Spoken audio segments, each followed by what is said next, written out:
কেমন আছো বন্ধুরা? আজ আমি তোমাদের কাছে নিয়ে এসেছি মায়ের একটা নতুন রান্না। মা পটলের তরকারি বানিয়েছে, পটল আলু আর চিড়ে দিয়ে বানিয়েছে। আর এখানে একটা টেস্টের নতুন ফ্লেভার আনার জন্য দিয়ে দিয়েছিলাম কারি পাতা। তো চলো দেখে নিই কীভাবে মা রান্নাটা করেছে। প্রথমে পটলগুলোকে ছোটো মানে চেষে নিয়ে ছোটো ছোটো কুচি কুচি করে কেটে নিয়েছে, এরকম গোল গোল করে। পারলে শক্ত বীজগুলো একটু ছাড়িয়ে নেবে, শক্ত বীজগুলো দিও না। আর চিড়ে কেটে নিয়েছে একটু টুকরো টুকরো করে, আর এদিকে নিয়ে নিচ্ছি কিছুটা কারি পাতা ধুয়ে পরিষ্কার করে। তারপর চিড়েগুলোকে মানে কাঁচা চিড়ে, পাতলা চিড়ে আর কি, পাতলা চিড়েগুলোকে একটু হালকা করে গরমে মুচমুচ করে ভেজে নিয়েছে, মানে শুধু কড়াইতে, তেল দিতে দরকার নেই। তারপর মানে এখানে তোমরা মোটা চিড়েও ইউজ করতে পারো, মোটা চিড়েগুলো একটু ভালো করে ভেজে নেবে। ভেজে নিয়ে সেদ্ধটা হতে একটু সময় লাগবে আর কি, তাই জন্য একটু আগে মানে একটু জল দিয়ে সেদ্ধ করে নিতে হবে।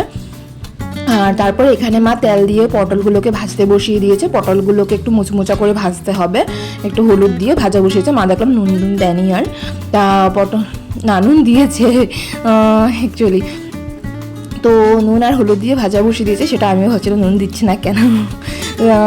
তারপর এখানে মা বললো যে পটলগুলোকে মুচমুচা করে একটু কড়া করে ভাজা করতে হবে, যতটা কড়া করে ভাজা হবে ততটাই স্বাদ হবে।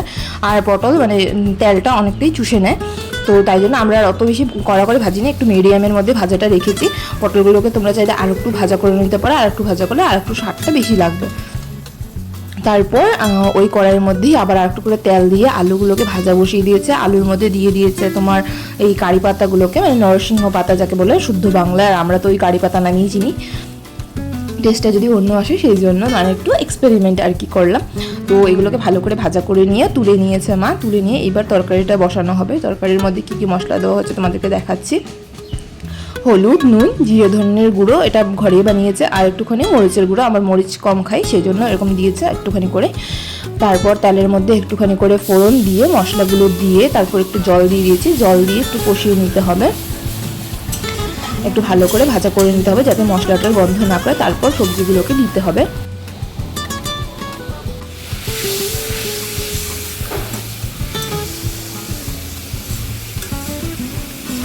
মশলাটা এবার ভাজা হচ্ছে, মশলার জলটা যথেষ্ট শুকিয়ে এসেছে। মা আমাকে বসিয়ে দিয়েছে মানে এখানে রান্না করতে। আমি এক হাতে ক্যামেরা আর এক হাতে মানে খুন্তি নিয়ে আমি বিপদে পড়ে গেছি, বিপদে না বিপাকে পড়ে গেছি অ্যাকচুয়ালি।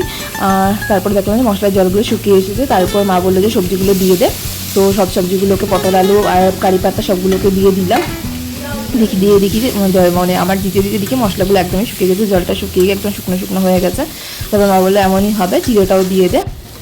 মানে এক হাতে ক্যামেরা আর এক হাতে এইগুলো কাণ্ড হচ্ছে, দেখতে বুঝতেই পারছো।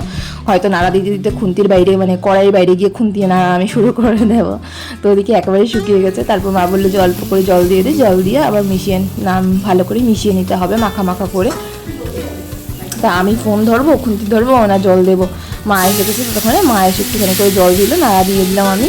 তারপর মার হাতে চলে গেছে খুন্তির দায়িত্বভার আর আমার হাতে ক্যামেরা। তো এবার মা দেখলাম যে একটু করে জল দিয়েছে, জল দিয়ে চিড়েগুলোকে মাখা মাখা করে নিয়েছে। মাখা মাখা করে নিয়ে একটু মানে 2 মিনিট মতন যাবত কষিয়ে নিয়েছে, একটু মশলার সাথে সবজিগুলোকে একটু গায়ের মধ্যে মাখা মাখা করে নিয়েছে। তারপর এর মধ্যে ঝোল দিয়ে দেবে বলে বললো। তারপরে যে জল দিয়ে দিল, জল দিয়ে ঝোল করেছে। তোমরা যেরকম সেদ্ধ অনুযায়ী মানে কতটুকু সেদ্ধ হতে চায়, আলুগুলো সেদ্ধ হয়েছে কিনা কতটুকু তার উপর নির্ভর করে দেবে। আর চিড়াগুলো পাতলা হলে কম জলে হয়ে যাবে, চিড়েগুলো মোটা হলে একটু বেশি জল লাগবে। তারপর একটু ভালো করে ফুটতে দিতে হবে সবগুলো সেদ্ধ হয়ে যাওয়া পর্যন্ত। দেখো যথেষ্ট সেদ্ধ হয়ে গেছে। আর আমরা 2 মিনিটের জন্য বাইরের ঘরে, গরম তো তাই জন্য বাইরের ঘরে চলে গেছিলো রান্না করছে। আর দেখি চিড়েগুলো কড়াইয়ের মধ্যে লেগে গেছে, আমি চিৎকার দিয়ে উঠেছে। মা তারপর এসে ঠিক করলো, মানে নিচে কড়া চিড়েগুলো লেগে গেছে আর উপরে জলগুলো ছিল। তো আমরা ভাবছি ঝোল আছে, তাই আর মা নাড়া দেয়নি, মাও ঘুরছে ওই ঘরে গিয়ে মানে ফ্যানের হাওয়া খেতে চলে গেছে। আর এখানে দেখি এই কাণ্ড হয়ে গেছে, ভাগ্যিস আমি এসেছিলাম। তারপর এখানে মা একটু গরম মশলা দিয়ে দিল। গরম মশলাটা একটা আন্দাজ মতো দিলে হলো, যার বাড়ি যেমন গরম মশলা খায় আর কি। দিয়ে ভালো করে মিশিয়ে নিয়ে তারপর বাস নামিয়ে নিয়েছে, হয়ে গেছে আমাদের তরকারিটা। কেমন লাগে দেখো, ভালো করে একটু মিশিয়ে নিতে হবে গরম মশলা দিয়ে, নয়তো গরম মশলা কিন্তু জায়গায় জায়গায় মানে ছাকা ছাকা থেকে যেতে পারে। এবার একদম রেডি, এবার নামিয়ে নিতে হবে। আর কড়াইতে রাখা কিন্তু চলবে না, কড়াইতে রাখলে কিন্তু তরকারিটা আরও শুকিয়ে যাবে। অনেকে এই পটল আলু তরকারিটাকে পাতলা পাতলা করেও খায়, পাতলা খেলে অতটা স্বাদ লাগে না, কিন্তু ঝোল দিয়ে খেলে না যা স্বাদ লাগে, আর সাথে এক টুকরো লেবু হলে আর কারি পাতা দেওয়ার জন্য মানে টেস্ট আর ফ্লেভারটা একটু অনেকটাই মানে ইমপ্রুভ হয়েছিল। খুবই ভালো লেগেছে খেয়ে। তা তোমরা কোনোদিন বানিয়ে খেয়ে জানিও কেমন লাগেছে।